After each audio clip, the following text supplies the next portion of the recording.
નમસ્કાર વિદ્યાર્થી મિત્રો, આજના આપણા ભૌતિક વિજ્ઞાનના વિડિયો સેશનની અંદર આપણે ચેપ્ટર નંબર 4ના થોડાક એક્ઝામ્પલ જોવા છે અને ખૂબ જ સરળ એક્ઝામ્પલ છે, જેની અંદર અહીંયા પહેલો એક્ઝામ્પલ તમને આપેલું છે અને આ જે એક્ઝામ્પલ છે મિત્રો, અહીંયા આપણે ગણવાનો પ્રયત્ન કરીએ.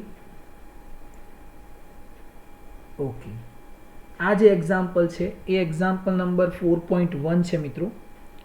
4.1 સ્વાધ્યાયનો એક્ઝામ્પલ, એટલે અહીંયા આગળ સ્વાધ્યાયનો એક્ઝામ્પલ નંબર 4.1 બરાબર છે. તો આ તમારે ખાસ યાદ રાખવાનું છે. અને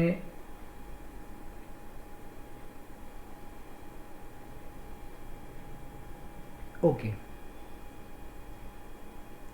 ચાલો હવે આ એક્ઝામ્પલની અંદર જુઓ શું કહે છે કે 8 સેન્ટીમીટર ત્રિજ્યાવાળા 100 આંટા ધરાવતા તારના એક વર્તુળાકાર ગૂંચળામાંથી 0.40 એમ્પિયર વિદ્યુત પ્રવાહ વહે છે.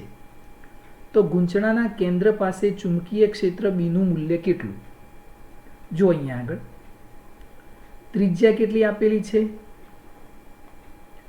ત્રિજ્યા r બરાબર 8 સેન્ટીમીટર. 8 સેન્ટીમીટર. આને મીટરમાં કન્વર્ટ કરીએ મિત્રો તો 0.08 મીટર થઈ જાય. આંટા કેટલા આપેલા છે? આંટાની સંખ્યા n ઇઝ ઇક્વલ ટુ કેટલી છે મિત્રો? 100. અને કેટલો વિદ્યુત પ્રવાહ વહે છે?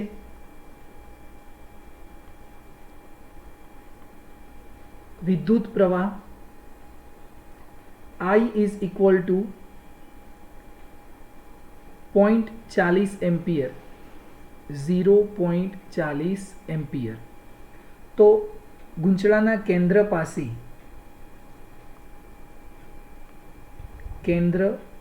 પાસે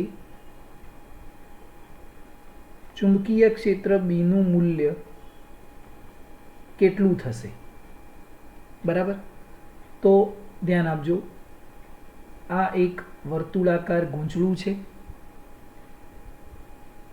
અહીંયા આ એનું સેન્ટર O, આ એની ત્રિજ્યા R, અને આવા કેટલા આંટા ફરે છે? તો n આંટા. બરાબર છે. તો અહીંયા આપણે આનું ચુંબકીય ક્ષેત્રનું સૂત્ર સાબિત કરેલું છે બાયો-સાવર્ટના નિયમ પરથી. બરાબર છે.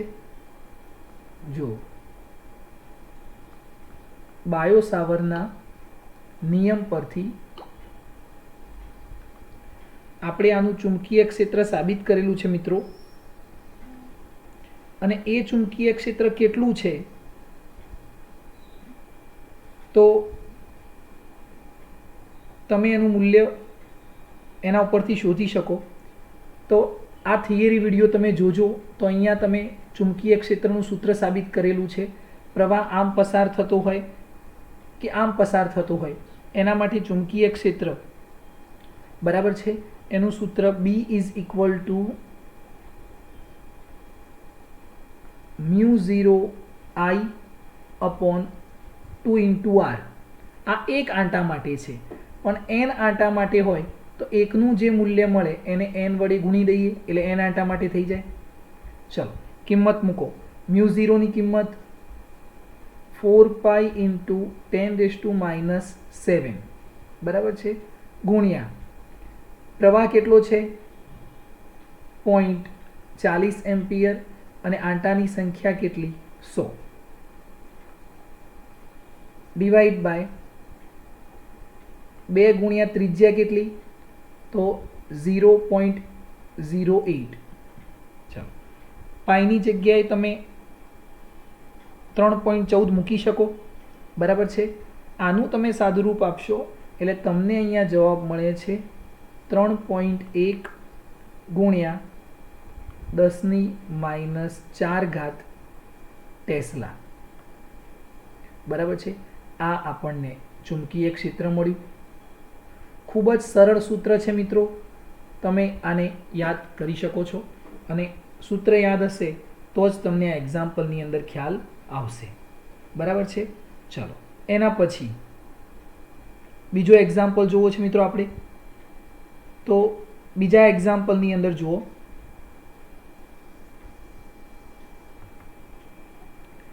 એક લાંબા સીધા તારમાંથી 35 એમ્પિયર વિદ્યુત પ્રવાહ વહે છે. આ એક્ઝામ્પલ જે છે એ એક્ઝામ્પલ નંબર 2 છે મિત્રો, સ્વાધ્યાયનો એક્ઝામ્પલ નંબર. એટલે અહીંયા આગળ સ્વાધ્યાયનો એક્ઝામ્પલ નંબર 4.2. એક લાંબા સીધા તારમાંથી 35 એમ્પિયર વિદ્યુત પ્રવાહ વહે છે. તારથી 20 સેન્ટીમીટર અંતરે રહેલા કોઈ બિંદુ પાસે ચુંબકીય ક્ષેત્ર બીનું મૂલ્ય કેટલું હશે? તો જો પ્રવાહ I કેટલો આપેલો છે? 35 એમ્પિયર, અને તારથી 20 સેન્ટીમીટર અંતરે, એટલે R બરાબર કેટલા? 20 સેન્ટીમીટર. બરાબર છે. 20 સેન્ટીમીટર એટલે 0.2 મીટર. તો જુઓ અહીંયા આગળ આ એક સીધો તાર છે, તમારે સ્ટ્રેટ ડ્રો કરવાનો છે. આ રીતે આ એક સીધો તાર છે અને એમાંથી પ્રવાહ પસાર થાય છે I = 35 એમ્પિયર. તો અહીંયાથી R જેટલા અંતરે અહીંયા આગળ ચુંબકીય ક્ષેત્ર શોધવું છે. જમણા હાથના નિયમ મુજબ જો પ્રવાહની દિશા આમ ઉપરની તરફ હોય તો તમે આ બાજુ અંગૂઠો રાખો, તમારી હથેળી આમ જશે તો પ્રવાહની દિશા કઈ આવશે? અંદરની બાજુ. એટલે ચુંબકીય ક્ષેત્ર કઈ આવશે? બાજુ અંદરની બાજુ આવશે. બરાબર છે. આ ચુંબકીય ક્ષેત્ર અંદરની બાજુ. બરાબર છે. ચુંબકીય ક્ષેત્ર. બરાબર છે. તો અહીંયા જે પોઈન્ટ P છે ત્યાં આગળ ચુંબકીય ક્ષેત્ર શોધવું છે. તો આના માટે પણ સૂત્ર છે, બાયો-સાવર્ટના નિયમ પરથી તમે સાબિત કરેલું છે કે B = μ0I/2πr. બરાબર છે. ચાલો આની અંદર μ0 ની કિંમત મૂકો, 4π × 10⁻⁷. વિદ્યુત પ્રવાહ કેટલો? 35 એમ્પિયર ડિવાઈડ બાય અહીંયા 2π છે. ચલો પાઈની કિંમત તો કેન્સલ થઈ જશે અને R ની કિંમત 0.2. બરાબર. અહીંયાથી તમે આને કેન્સલ કરી શકો. 2 2 4 થશે, 35 2 70 અને 70 અહીંયા 35 ગુણ્યા આ 2 થશે ને, અહીંયા 35 ગુણ્યા 2 70, 70 ભાગ્યા આ 2 છે એની ઉપર 10 નાખો તો ઉપર 700 ભાગ્યા 2 એટલે 350 થાય. બરાબર. 350 ગુણ્યા 10⁻⁷. એટલે તમે પાવર સેટ કરશો તો આનો જવાબ મળશે 3.5 ગુણ્યા 10⁻5 ટેસ્લા. આ આનું ચુંબકીય ક્ષેત્ર મળી ગયું. ચલો ખ્યાલ આવી જાય મિત્રો. તો ખૂબ જ સરળ એક્ઝામ્પલ છે, સ્વાધ્યાયનો એક્ઝામ્પલ નંબર 4.2. ચલો એના પછી સ્વાધ્યાયનો એક્ઝામ્પલ નંબર 4.3 જોઈએ. તો 4.3 ની અંદર આપણને જે એક્ઝામ્પલ આપેલું છે 4.3 એની અંદર જુઓ, સમક્ષિતિજ સમતલમાં બરાબર છે રહેલા સમક્ષિતિજ સમતલમાં રહેલા એક લાંબા સીધા તારમાંથી 50 એમ્પિયર જેટલો વિદ્યુત પ્રવાહ ઉત્તરથી દક્ષિણ દિશા તરફ વહે છે. જો અહીંયા આગળ આ નોર્થ, સાઉથ, ઈસ્ટ, વેસ્ટ પ્રવાહ 50 એમ્પિયર જેટલો વિદ્યુત પ્રવાહ ઉત્તરથી દક્ષિણ દિશા તરફ, એટલે ઉત્તરથી દક્ષિણ પ્રવાહની દિશા આમ છે. ચલો તમે પ્રવાહની દિશા અહીંયા રાખશો, અંગૂઠો આ બાજુ સેટ કરો. બરાબર છે. પ્રવાહની દિશા આમ હોય તો ચુંબકીય ક્ષેત્ર કઈ બાજુ આવશે? બહારની બાજુ. બરાબર છે. હવે વાંચીએ આગળ. તારની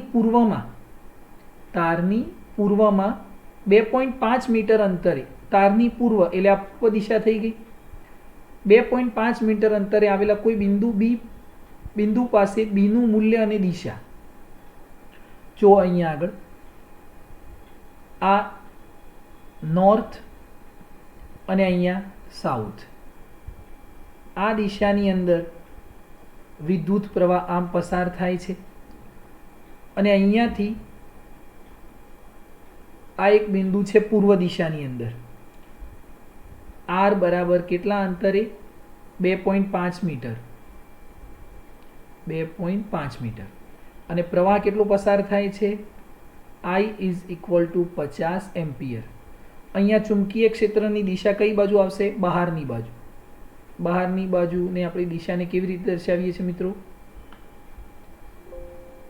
તો જુઓ, અહીંયા આગળ આ બહારની બાજુની દિશા છે. ચુંબકીય ક્ષેત્ર બહારની બાજુ. ચાલો હવે એના મૂલ્યની વાત કરીએ. તો મૂલ્ય માટે એનું સૂત્ર શું છે? B is equal two μ0I upon 2πr. કિંમત મૂકો. μ0 એટલે 4π ઇન્ટુ 10⁻⁷ ક્રોસ પ્રવાહ કેટલો છે? 50 એમ્પિયર ડિવાઈડ બાય 2π અને અંતર કેટલું છે? 2.5 મીટર. બરાબર છે. આનું સાદુરૂપ આપીએ. પાઈ કેન્સલ થાય. 4/2 એટલે 2 × 50 એટલે 100 અને 25 કરી નાખીએ અને 1 શૂન્ય ઉપર જાય એટલે 1000 થઈ જાય. તો 1000/25 કરો તમે. બરાબર છે. તો અહીંયા આગળ તમને પાવર સેટ કરતા જવાબ મળે છે 4 × 10⁻⁶ ટેસ્લા. 10⁻⁶ ટેસ્લા. આ આપણને ચુંબકીય ક્ષેત્ર મળી ગયું મિત્રો. ચાલો, ખ્યાલ આવી જાય. બરાબર છે. એના પછી જો આ એક્ઝામ્પલ નંબર છે સ્વાધ્યાયનો એક્ઝામ્પલ નંબર 4.3. સ્વાધ્યાયનો એક્ઝામ્પલ નંબર. એના પછી સ્વાધ્યાયનો એક્ઝામ્પલ નંબર 4.4.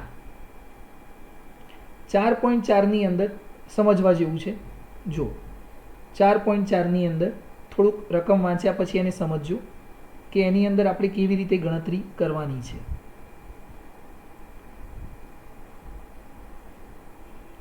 હવે એની અંદર જુઓ, આ એક્ઝામ્પલ જે છે એ સ્વાધ્યાયનો એક્ઝામ્પલ નંબર 4.4 છે. જો માથા પરથી પસાર થતા વીજળીના તારમાંથી, માનો કે અહીંયા એક વ્યક્તિ ઊભો છે. બરાબર. આના માથા પરથી આ એક તાર પસાર થાય છે. વીજળીના તારમાંથી 90 એમ્પિયર વિદ્યુત પ્રવાહ પૂર્વથી પશ્ચિમ દિશામાં, એટલે આ પૂર્વ ગણીએ અને આ પશ્ચિમ દિશામાં, પૂર્વથી પશ્ચિમમાં આ તરફ જાય છે. કેમ કે આપણે આને ઉત્તર ગણીએ તો નીચે દક્ષિણ આવે ને, આ દિશામાં જાય છે પૂર્વથી પશ્ચિમ તરફ. આ તારથી 1.5 મીટર નીચે, અહીંયાથી 1.5 મીટર નીચે, એટલે અહીંયાથી જુઓ 1.5 મીટર નીચે, 1.5 મીટર નીચે. અહીંયા આગળ ચુંબકીય ક્ષેત્રનું મૂલ્ય અને દિશા શું હશે? ચુંબકીય ક્ષેત્રનું મૂલ્ય અને દિશા શું હશે? તો આની દિશા કઈ બાજુ હશે? તો જો પ્રવાહ આમ પસાર થાય છે. તમે જમણા હાથના અંગૂઠાના નિયમ પરથી જો પ્રવાહની દિશા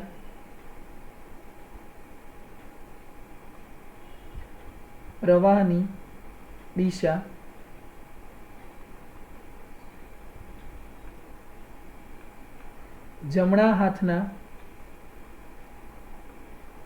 અંગૂઠાના નિયમ પરથી જમણા હાથનો અંગૂઠો પ્રવાહની દિશામાં મૂકો તો તમને આ જે પ્રવાહ છે એ કઈ બાજુ મળશે? દક્ષિણ તરફ અને દક્ષિણ તરફ બહારની બાજુ, કઈ બાજુ? દક્ષિણ તરફ બહારની બાજુ. નિયમ પરથી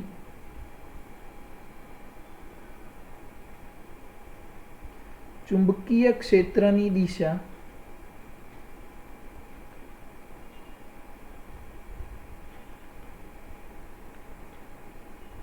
દક્ષિણ તરફ બહારની બાજુએ છે. ઓકે, હવે એનું મૂલ્ય શોધીએ.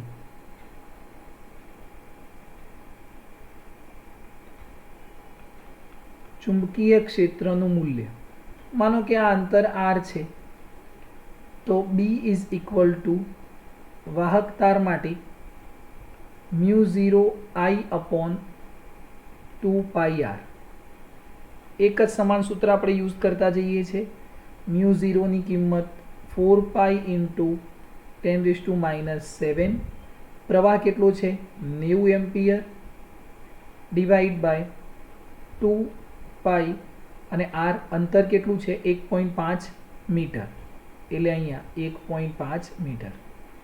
તમે આનું સાદુરૂપ આપો એટલે તમને જવાબ મળશે 1.2 ગુણ્યા, હું પાવર સેટ કરું છું તો 10⁻5 ટેસ્લા ચુંબકીય ક્ષેત્ર B.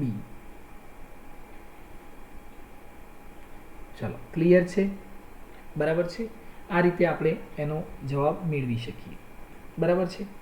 હવે જો એના પછી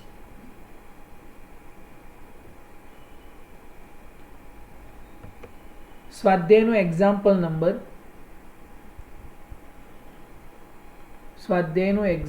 નંબર 4.5. જો 0.15 ટેસ્લાના એકમ લંબાઈ દીઠ નિયમિત ચુંબકીય ક્ષેત્ર સાથે, એટલે તમને અહીંયા ચુંબકીય ક્ષેત્ર B કેટલું આપેલું છે? 0.15 ટેસ્લા. બરાબર છે. હવે બીજું શું આપેલું છે? 30 ડિગ્રી કોણ બનાવતી, હવે એંગલ કેટલો છે? 30 ડિગ્રી. બરાબર છે. તો અહીંયા આગળ ખૂણો થીટા બરાબર 30 ડિગ્રી બનાવતી દિશામાં રહેલ તારમાંથી 8 એમ્પિયર વિદ્યુત પ્રવાહ વહે છે. પ્રવાહ I is equal two 8 ampere. તો આ તાર પર એકમ લંબાઈ દીઠ લાગતા ચુંબકીય બળનું મૂલ્ય. ખૂબ જ સરળ એક્ઝામ્પલ છે. તો જુઓ મિત્રો, અહીંયા આગળ ચુંબકીય બળનું મૂલ્ય F ઇઝ ઇક્વલ ટુ, સૂત્ર શું છે? I into L into B sine theta. Lorentz બળ ઉપરથી આપણે સૂત્ર સાબિત કરેલું છે. ચલો, 0.15 પ્રવાહ કેટલો છે? 8 એમ્પિયર, અહીંયા મૂકી દઈએ 8.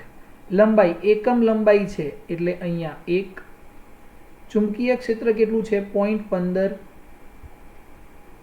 ટેસ્લા, અને અહીંયા સાઇન 30 ડિગ્રી. બરાબર છે. તો સાઇન 30 1/2 એટલે 8 ભાગ્યા 2 કરીએ એટલે 4, અને 0.15 એટલે 15 ભાગ્યા 100 લખી શકાય. 15 4 60 ભાગ્યા 100 એટલે 0.06 આવે. બરાબર છે. તો અહીંયા આગળ 0.6 ન્યૂટન પર મીટર. આનો જવાબ આવશે 0.6 ન્યૂટન પર મીટર. કેમ? અહીંયા તો માત્ર બળ જ છે, તો આપણે પર મીટર કેમ લઈએ છીએ? કેમ કે એકમ લંબાઈ દીઠ કીધું છે. એકમ લંબાઈ દીઠ લાગતું બળ, એટલા માટે આપણે એનો એકમ આ રીતે લઈએ છીએ. અહીંયા લંબાઈ એકમ છે. બરાબર છે. એટલે અહીંયા L is equal to 1 metre. Clear છે મિત્રો? તો અહીંયા આગળ આ જે એક્ઝામ્પલ છે એને તમારે સારી રીતે પ્રેક્ટિસ કરવાનું છે અને ગણવાનો પ્રયત્ન કરવાનો છે. બરાબર છે.